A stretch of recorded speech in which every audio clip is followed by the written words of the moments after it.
Dans un petit village semi-moderne d'Afrique, Kunda, niché au cœur d'une savane où le soleil caressait les herbes hautes d'une lumière dorée, vivait Ngolo, un jeune homme de 22 ans aux rêves plus grands que les baobabs qui veillaient sur son village. Kunda était un lieu où le passé et le présent dansaient ensemble. Des motos vrombissaient sur les chemins poussiéreux, mais les anciens continuaient à tisser des récits sous les étoiles, leurs voix portées par le vent tiède. Les maisons de terre rouge, aux toits de chaume ou de tôle, s'alignaient le long de ruelles où les enfants jouaient, leur rire se mêlant au bêlement des chèvres et au chant des femmes pilant le mil. Ngolo aimait ce village, son odeur de bois brûlé, le craquement des feuilles sèches sous les pas, et les nuits où les tambours faisaient vibrer la terre comme un cœur vivant. Mais au fond de lui, une ombre grandissait, la pauvreté, une chaîne invisible qui entravait sa famille. Chaque matin, Ngolo voyait sa mère, Awa, se lever avant l'aube, ses mains calleuses tressant des paniers jusqu'à ce que ses doigts saignent, pour vendre au marché de quoi acheter un peu de mil ou de poissons séchés. Son père, Samba, un homme autrefois robuste, aux épaules larges comme les troncs des acacias, semblait usé par des années de labeur sous un soleil impitoyable. Il rentrait le soir, le dos courbé, le regard perdu dans un horizon qu'il ne voyait plus. Ngolo, lui, rêvait d'un avenir différent. Il imaginait une maison solide, avec des murs de briques et un toit qui ne fuirait pas sous la pluie. Il voyait des tables chargées de plats fumants, des vêtements neufs pour sa mère, et un sourire de fierté sur le visage de son père. Mais il n'avait rien, ni terre, ni bétail, ni contact dans les villes lointaines où certains jeunes du village, comme son ami Bakari, partaient chercher fortune. Il se sentait prisonnier, ses espoirs comme des oiseaux en cage, battant des ailes sans pouvoir s'envoler. Un soir, alors que le village se rassemblait autour d'un feu crépitant, les flammes projetant des ombres dansantes sur les visages, Baba Sori, un ancien au visage ridé comme la terre craquelée, raconta une histoire. Sa voix, rauque et profonde, semblait venir des profondeurs de la savane elle-même. Il parla d'un marabout légendaire, un homme vivant au sommet de la montagne sacrée, à 3 jours de marche, dans un lieu où les vents murmuraient les secrets des ancêtres. Ce marabout connaît la magie des anciens, dit Baba Sori, ses yeux scintillant sous la lueur du feu. Il a donné des richesses à ceux qui osaient demander, des réponses à ceux qui cherchaient, mais ces dons ont un prix. Seuls les cœurs purs et courageux peuvent affronter la montagne. Les villageois murmurèrent, certains riant nerveusement, d'autres secouant la tête, sceptiques. Mais Ngolo sentit son cœur s'embraser. C'était sa chance, son chemin vers la liberté. Il passa la nuit éveillé, les paroles de Baba Sori tournant dans sa tête comme une chanson entêtante. À l'aube, alors que le ciel rosissait à l'horizon, il prit sa décision. Il prépara un baluchon, du pain de mil enveloppé dans un tissu bleu usé, une gourde d'eau tirée du puits communal, et un bâton taillé dans un acacia, solide et noueux. Sa mère, Awa, le vit préparer son départ et s'approcha, ses yeux pleins d'inquiétude. Ngolo, la montagne sacrée n'est pas un jeu, dit-elle, sa voix tremblante. Les esprits y veillent, et ils n'aiment pas les imprudents. Reste ici, avec nous. Mais Ngolo, porté par une flamme intérieure, l'embrassa doucement sur le front. Mère, je dois essayer. Pour toi, pour père, pour nous tous. Son père, silencieux près de la porte, hocha la tête, un mélange de fierté et de peur dans son regard. Ngolo partit, ses pas résonnant sur le sol sec. Il traversa des plaines où l'horizon semblait fondre sous la chaleur, des rivières où l'eau scintillait comme des éclats d'argent, et des collines où les rochers semblaient murmurer des avertissements. Le deuxième jour, une tempête de sable l'enveloppa, le forçant à s'abriter sous un arbre tordu. Il pensa à abandonner, mais l'image de sa mère, tressant des paniers jusqu'à l'épuisement, le poussa à continuer. Le troisième jour, il atteignit la montagne sacrée. Elle se dressait, imposante, ses flancs drapés de brume, ses sommets perdus dans les nuages. Chaque pas sur le sentier rocailleux semblait un défi, comme si la montagne testait sa volonté. Au sommet, il trouva une hutte modeste, faite de branches tressées et de potanés, battues par les vents. Le marabout l'attendait, assis sur une natte, son visage à peine visible sous un turban blanc. Ses yeux, brillants comme des étoiles dans un ciel sans lune, semblaient lire l'âme de Ngolo. Il était vieux, mais sa présence était puissante, comme si le temps n'avait aucune prise sur lui. « Grand marabout, dit Ngolo, la voix tremblante d'espoir et d'épuisement, je veux être riche. Je suis fatigué de voir ma famille souffrir. J'ai besoin d'argent, beaucoup d'argent, pour changer nos vies. » Le marabout le fixa longuement, son silence pesant comme la montagne elle-même. Puis, d'une voix grave, il répondit. « La richesse, Ngolo, est une flamme qui éclaire, mais qui peut aussi brûler. Es-tu prêt à en payer le prix?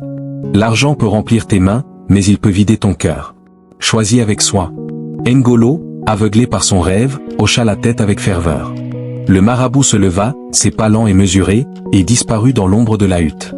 Il revint avec un portefeuille rouge, orné de motifs complexes, des spirales évoquant les vents, des étoiles rappelant les nuits de la savane, et des symboles anciens que N'Golo ne comprenait pas. Une odeur de cuir vieilli et d'herbe séchée s'en dégageait, comme si l'objet portait l'histoire des ancêtres. Ce portefeuille est magique, dit le marabout. Chaque nuit, place-le sous ton lit. Chaque matin, tu y trouveras assez d'argent pour tes besoins, tes désirs et tes rêves. Mais écoute bien, N'Golo, ce portefeuille prendra quelque chose en retour, chaque jour. Quelque chose de précieux, quelque chose que tu chéris. Prends garde à ce que tu perds. N'Golo, ébloui par la promesse, saisit le portefeuille, ses doigts tremblants d'excitation. Il remercia le marabout et redescendit la montagne, le cœur battant, imaginant déjà une vie où la pauvreté ne serait qu'un souvenir. De retour à Kunda, N'Golo suivit scrupuleusement les instructions du marabout. Chaque soir, sous le regard curieux de sa mère, il plaçait le portefeuille rouge sous son lit, sur le sol de terre battue de sa petite chambre. Chaque matin, il ouvrait l'objet avec des mains fébriles et y trouvait des billets froissés, parfois des pièces brillantes, toujours assez pour la journée et bien au-delà. Les premiers jours furent un tourbillon de joie pure. Il courut au marché, achetant une robe rouge éclatante pour sa mère, qu'il apporta avec un sourire timide, ses yeux brillant d'une lueur qu'il n'avait pas vue depuis des années. Pour son père, il offrit une machette neuve, dont la lame scintignait sous le soleil, et Samba la brandit avec une fierté retrouvée. Il distribua des bonbons aux enfants du village, qui couraient autour de lui en riant, leur voix comme des clochettes dans le vent. N'Golo ne s'arrêta pas là. Il fit réparer la maison familiale, engageant des artisans pour remplacer le toit de chaume par des tôles solides qui chantaient sous la pluie. Il organisa une fête grandiose, la plus grande que Kunda ait jamais vue. Des tables débordaient de poulets grillés, de boulettes de manioc, et de jus de bissap rouge comme le soleil couchant. Les tambours résonnaient, les femmes dansaient en cercle, leurs pagnes colorés tourbillonnant, et les hommes chantaient des chansons anciennes mêlées de mélodies modernes diffusées par une radio neuve qu'il avait achetée. N'Golo se tenait au centre, rayonnant, se sentant enfin à la hauteur de ses rêves. Il offrait des cadeaux à tous, des tissus aux motifs éclatants pour les femmes, des outils pour les artisans, des jouets pour les enfants. Pour la première fois, il ne comptait plus les pièces, ne craignait plus le lendemain. L'argent coulait comme une rivière intarissable, et il s'y baignait avec délice. Mais peu à peu, des fissures apparurent dans ce tableau éclatant. Ses amis d'enfance, Bakary et Fatou, avec qui il partageait autrefois des après-midi à pêcher dans la rivière ou à plaisanter sous le grand baobab, commencèrent à s'éloigner. Ils acceptaient ces cadeaux, une chemise bleu ciel pour Bakary, un bracelet de perles pour Fatou, mais leur sourire semblait forcé, leur regard fuyant. Un soir, alors que N'Golo passait près du marché, il entendit Bakary murmurer à un autre ami, « Modou, il n'est plus le même. L'argent l'a changé. Il croit qu'il peut acheter notre amitié. » Ces mots le transpercèrent comme une flèche empoisonnée. Il rentra chez lui, le cœur lourd, se disant qu'ils étaient jaloux, qu'ils ne comprenaient pas sa chance. Mais au fond, une petite voix murmurait, « Et s'ils avaient raison ?» D'autres pertes se firent sentir. Sa mère, autrefois si bavarde, parlait moins, comme si elle craignait de demander quoi que ce soit. Un jour, il la surprit en train de ranger la robe rouge dans une malle, préférant porter ses vieux pagnes usés. « Pourquoi, mère ?» demanda-t-il, perplexe. Elle baissa les yeux et murmura, « Ce n'est pas moi, N'Golo. Cette robe, c'est pour une autre vie. » Son père, lui, semblait s'effacer dans l'ombre de la nouvelle richesse de son fils. Il maniait la machette neuve, mais ses gestes étaient lents, comme s'il portait un poids invisible. Et N'Golo lui-même remarqua un vide étrange. Les petits plaisirs d'autrefois ou le chant des grillons au crépuscule, les histoires de Baba Sori autour du feu, les danses spontanées lors des fêtes perdaient leur saveur. Il achetait plus, donnait plus, mais le bonheur semblait s'échapper comme du sable entre ses doigts. Une nuit, un rêve le réveilla en sursaut. Il se tenait au sommet de la montagne sacrée, face au marabout. Les vents hurlaient, et les étoiles semblaient tomber du ciel comme des larmes. Le marabout pointa un doigt vers lui et dit, « N'Golo, tu as pris l'argent, mais as-tu vu ce qu'il t'a pris ? Tes racines s'effacent, ton cœur s'égare, tes amis s'éloignent. L'argent peut remplir ta maison, mais il ne remplira jamais ton âme. » N'Golo ouvrit les yeux, le souffle court, la poitrine serrée. Le portefeuille rouge était là, sous son lit, fidèle à sa promesse. Mais pour la première fois, il sentit une peur froide l'envahir. Il ouvrit le portefeuille et y trouva, comme toujours, une pile de billets. Mais à quoi servait-il, si chaque jour il perdait un peu plus de ce qui faisait de lui N'Golo ? Il passa la journée à errer dans le village, observant les visages des gens, cherchant dans leurs yeux l'amitié qu'il avait perdue. Il s'arrêta près du baobab, où Bakary et Fatou riaient autrefois avec lui. Ils étaient là, mais ils détournèrent le regard. La richesse, qu'il avait tant désirée, semblait maintenant une cage dorée, brillante mais froide. Le vide dans le cœur de N'Golo devint insupportable, comme une blessure qui s'agrandissait chaque jour. Il ne pouvait plus ignorer la solitude qui grandissait en lui, ni les murmures des villageois qui le regardaient désormais comme un étranger. Il prit une décision, il devait retourner voir le marabout. Il reprit le chemin de la montagne sacrée, le portefeuille rouge serré contre sa poitrine, comme un fardeau qu'il ne pouvait plus porter. Le voyage lui sembla plus long cette fois, chaque pas alourdi par ses doutes.